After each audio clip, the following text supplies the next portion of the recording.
Welcome back, everybody. Today's show, we're going to see if we can get this 484 Rivarossi locomotive running again.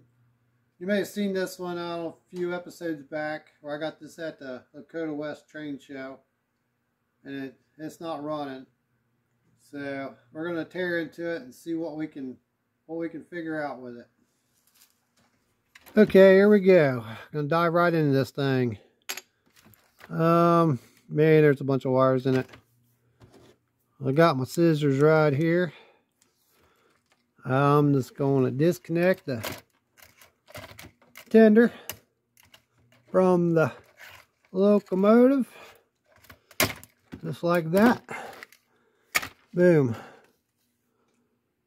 Oh, yeah. Like I said, we're going to wire this back up for DC. And there's the original wires. Looks like they were probably already cut. So, and it's got a plug in.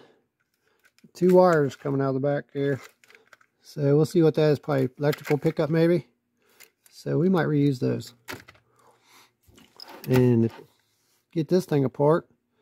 Looks like there's screws in the front. There's probably 2 back here. So let me get this tore apart.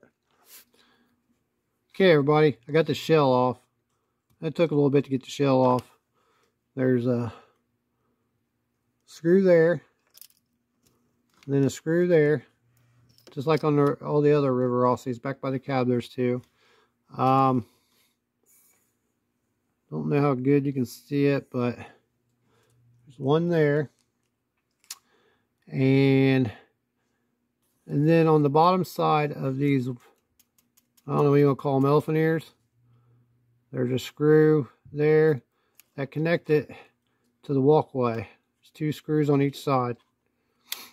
And then I went ahead and took the cow catcher and stuff off, so there was a couple screws for all that up there. Get it out of the way, and the boiler cover just came off. So I believe that was all the screws that were holding it. The only other thing is you got the piping on this side. It kind of wraps around the boiler, so when you pull the boiler off, you kind of got to watch that piping. There's a little place where it slides in and out of, where it goes. So, and there's the mess right there. Oh my God. It was kind of hard, kind of tight fit. And I think it's because all these wires and black tape and all this riffraff going on in here. So you cut it all out. Get the 2 wires going to the motor, and then we'll test it and see if the motor's working. So hopefully it is, and then we'll go from there. And then we'll do the tender last. It'd probably be a lot easier, hopefully. I don't know. I shouldn't say stuff like that, but you just don't know. Might be easy, might not be. But that's all the screws that held that shell on.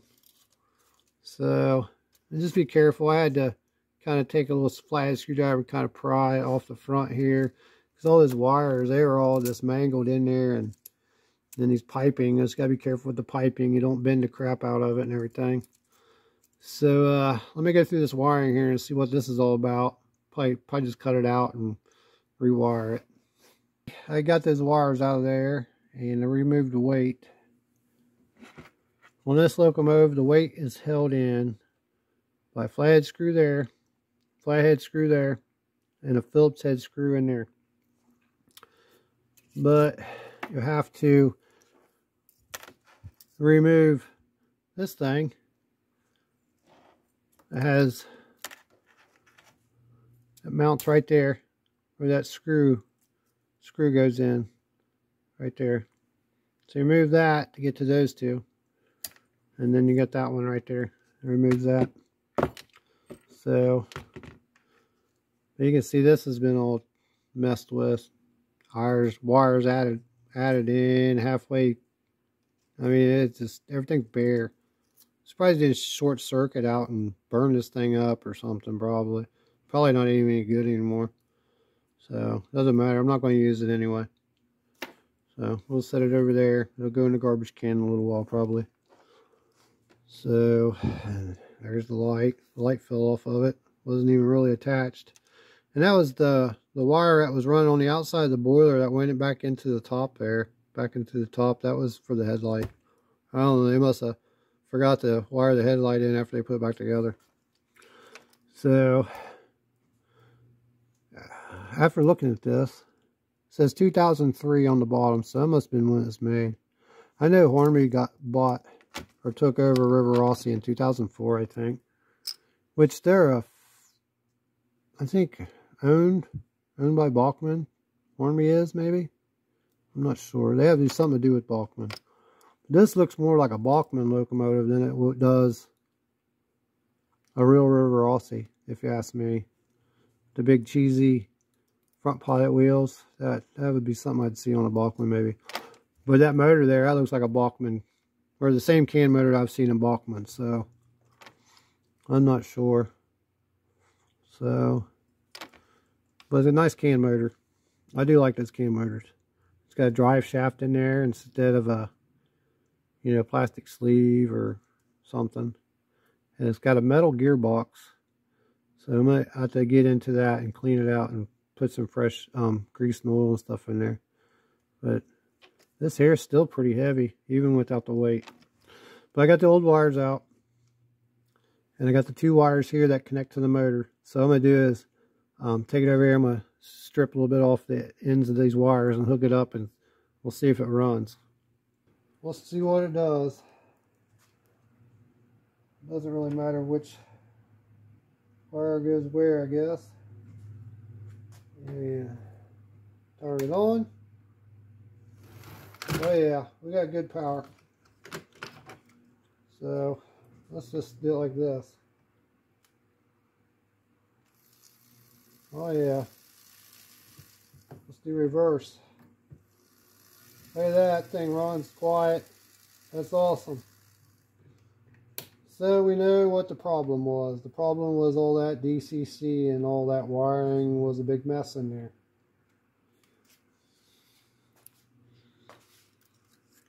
So now we're going to take it back over to the bench and start rewiring it. Shouldn't be too hard to do. We should tear the tender apart and get it ready for the rewire process too. Alright everybody, I'll show you how I got into this tender. I removed the back, thought maybe I could get in that way. It popped right off. And I removed the coupler box off of it, which I really didn't need to, I guess. It just pops on, pops off. Not really held in by anything. But the front, that's the way to get into it and get everything out. And you can see I had a couple drops of glue on each side. And I had to take my X-Acto knife and kind of squeeze it in between in between them 2 pieces and kind of break that glue loose on each side. And didn't tear anything up, which is good. Whoever glued it didn't use a whole lot of glue, luckily. So that was pretty simple. And as you can see in there was the decoder that somebody installed. And it must be Soundtracks because there's a Soundtrack speaker in there, right there. That looks to be glued in. I don't know if I'll be able to get that out or not. So I may have to just cut all these wires and leave the speaker. Oh look, somebody put a bunch of holes in the top for a stupid speaker. Oh, I don't know what we're going to do about that. Might. That piece don't come out either, I don't think. Don't look like it. I don't know. I might just not worry about that right now. But this black wire is the original wire that does the electrical pickup from the trucks, looks like. So, and it goes to that plug that's in there. So we'll keep that. And then the other wires all look to go to the speaker and all the other stuff. So we'll cut those out and not use that. So we'll just have the one, it's like the one wire for pickup from the trucks. And I'll cut this all out, make sure that one original wire is still good and it's soldered in good and everything, and then we'll put it back together. And I might try to get that speaker out of there. If it ain't too glued in, I don't know. If I can get it out, that'd be nice. This thing has a big old lead weight in the middle of it. As you can see, so it's a lot heavier than the other Rivarossi tenders. So the locomotive and the tender are pretty heavy. So, but let me cut this stuff out, leave that original wire, make sure it's attached really good everywhere before we close it back up. Okay everybody, here's what I got figured out here. There's these two wires that come out of this side, and then two wires that come out of this side. These two wires that come up, one wire has pickup for these two drivers, and the other wire has pickup for these two drivers. And it's the same for the other side. So, which is kind of nice. You got pickups on both sides. Usually on the old Rivarossis, you got pickups for one side, and then the tender would do pickups for the other side, the other rail. But on this one, it picks up on both sides, and the tender also picks up on both sides. So these wheels here pick up on one rail, this picks up on the other rail. And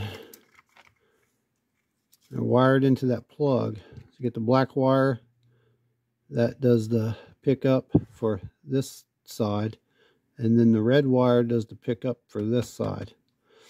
So what I did was took the wires off of the can motor and just ran one to each side, and then ran me a couple extra wires here because I'm going to use a new plug, because someone has took the old plug and looked like they tried to solder the wires into the plug and melted it, and yeah, there's no saving it.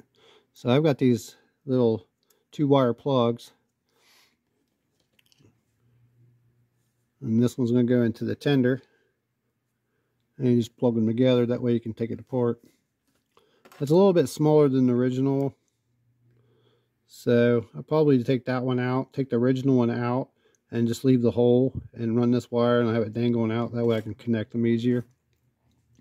And then I ran the one out of the locomotive through the bottom, and there's some holes in the chassis down here, I think where the original plug ran through. So I just ran it out. Give me enough to a little bit of slack, you know. So I've got these soldered up here, and I'm going to have to figure out a headlight for it. Let's see here.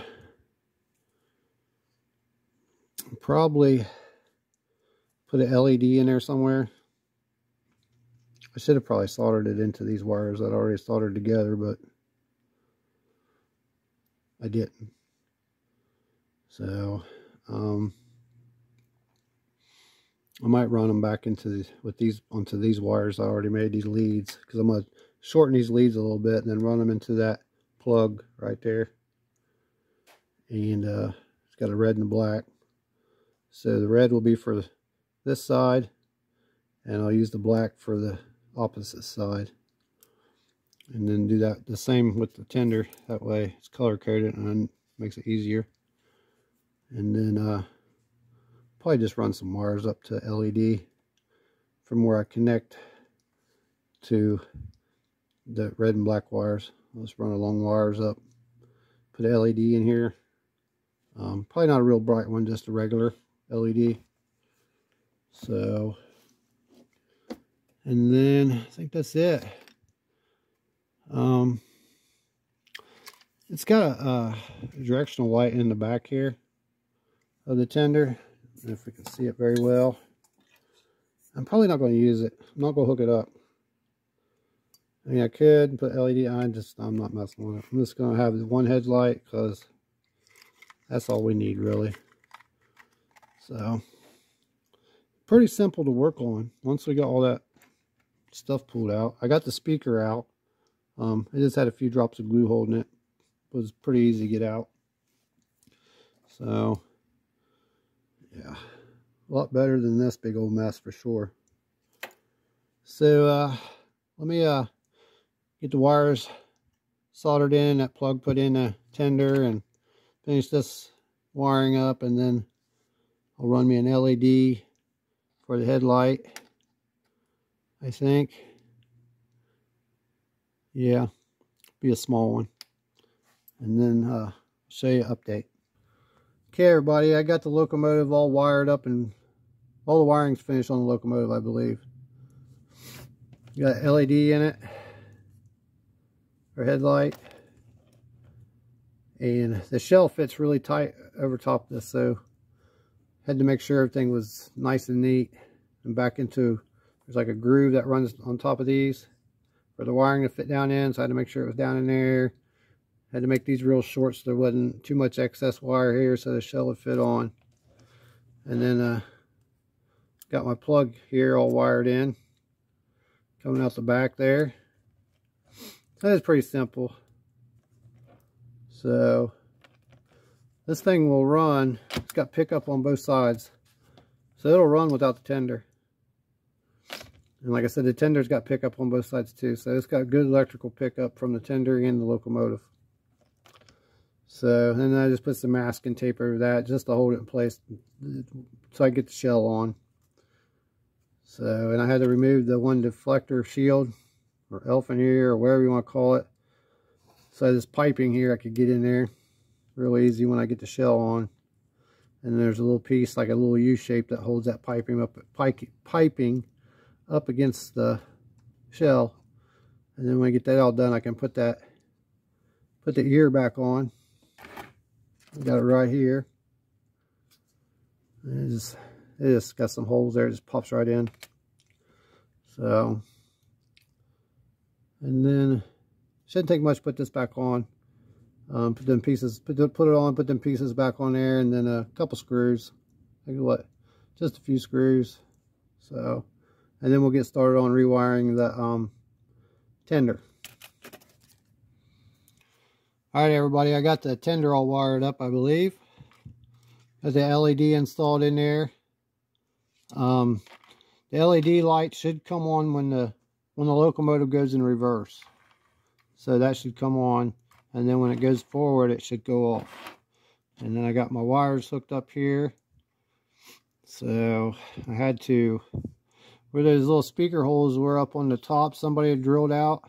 I just took a piece of flat, thin styrene and then took those covers off and glued them to that styrene and painted it black, and then glued it back down to cover up those holes. So got rid of those holes, no more holes there. So looks a little better. So now I'm gonna run that plug through that box. So, and just let it hang out. And then just let these extra wires and stuff, just push them up in there, and then you just put this back in there.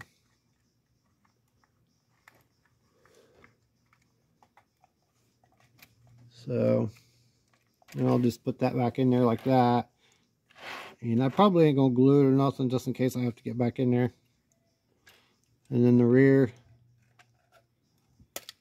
I'm not gonna glue anything. That way, if that light should be about the right spot for there. So, and I gotta put the hand grabs back on there. And got the coupler back on. So, should be ready to go.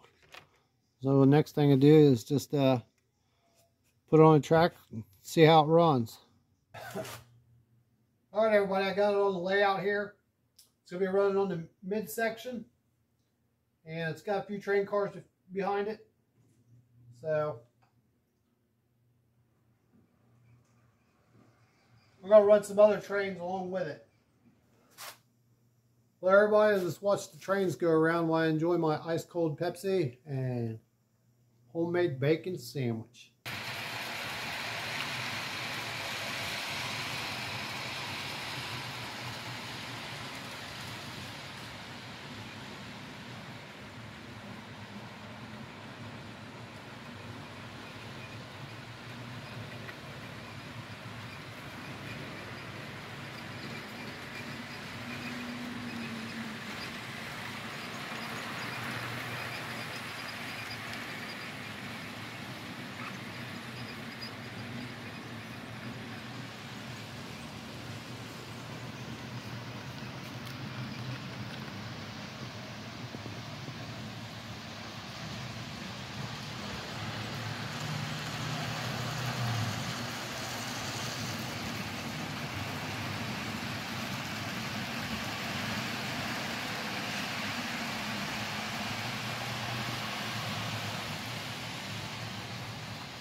And you can see the headlight on it.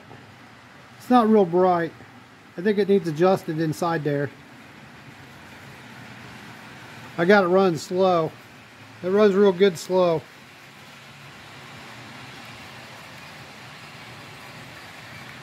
It runs real quiet too.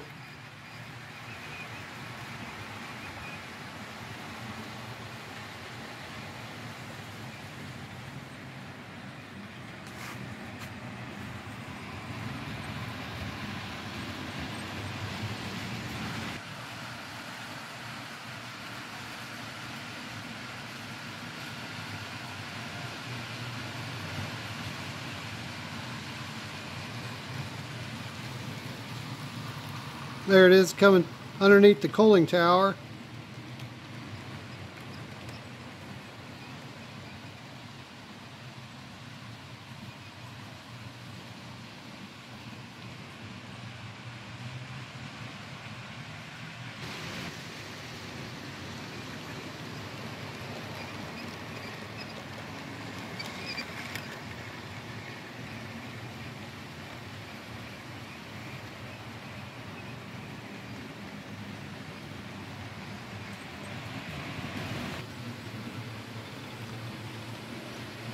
That's that Atherin unit we just fixed up on that last video, and I ended up finding a horn for it. Actually, the one that was broke off of it.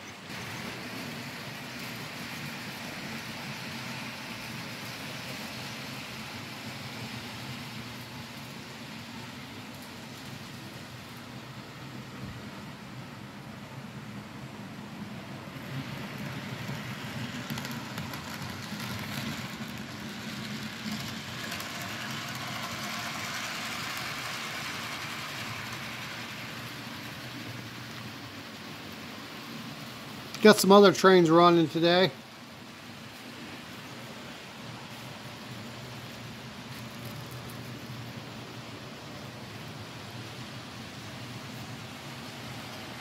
Well, the PTS in Ohio with the Cincinnati Eastern. Norfolk Southern.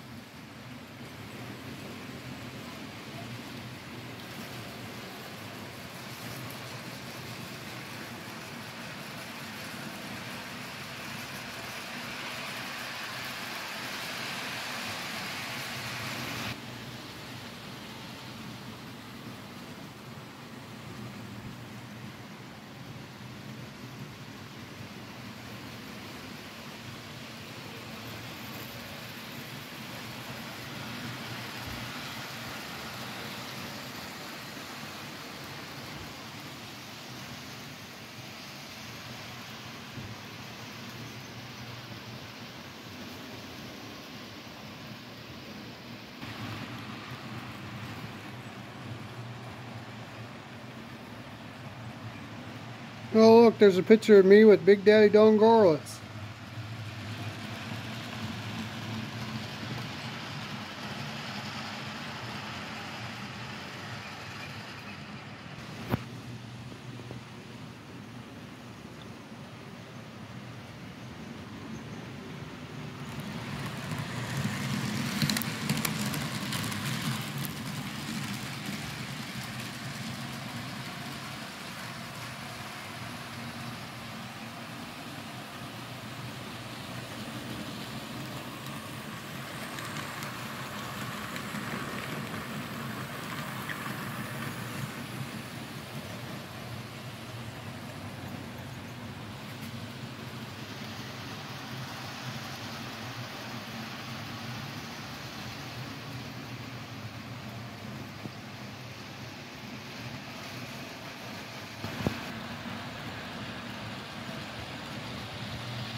There's that PTS, an Ohio locomotive.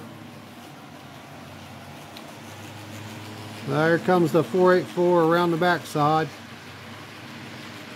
getting ready to cross that steel bridge. That thing turned out pretty nice, I think. Just rewired it and all that. And it runs really great now. So I picked that up at Lakota West Train Show a few weeks ago, along with some other stuff, but it runs really good. I got it turned down low so I get nice slow speeds.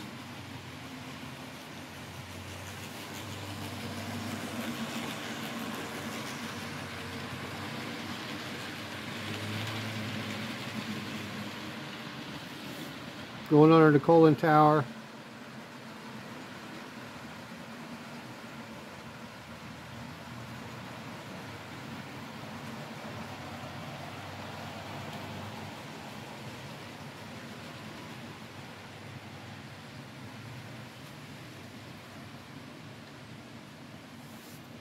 Yep, she runs good. Well, here comes the Cincinnati Eastern.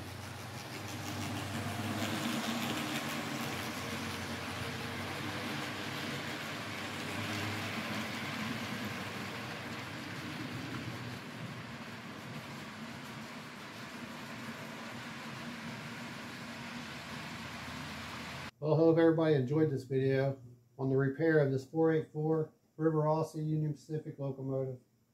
Really nice locomotive, but it was wired, someone had wired it with DCC, had the decoder and the speaker and all that in there, and the wiring was just a nightmare. So there was a lot of bare wires and stuff, so I don't have DCC, so I can't run it on the layout. So I figured I'd just cut all that out and just wire it back to DC so I could run it. And it runs really well, I think. It runs really well at slow speed and everything. Pulls good. So it's a really nice locomotive, I believe.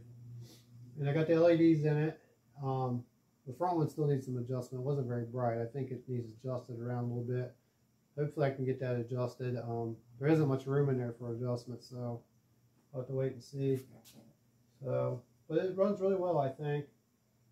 Really nice locomotive. You'll probably see it on the layout in the future. I'll probably be running it once in a while. So, I want to give a shout out to Norman Corey. He's got his own YouTube channel. He goes by that name on YouTube, Norman Corey.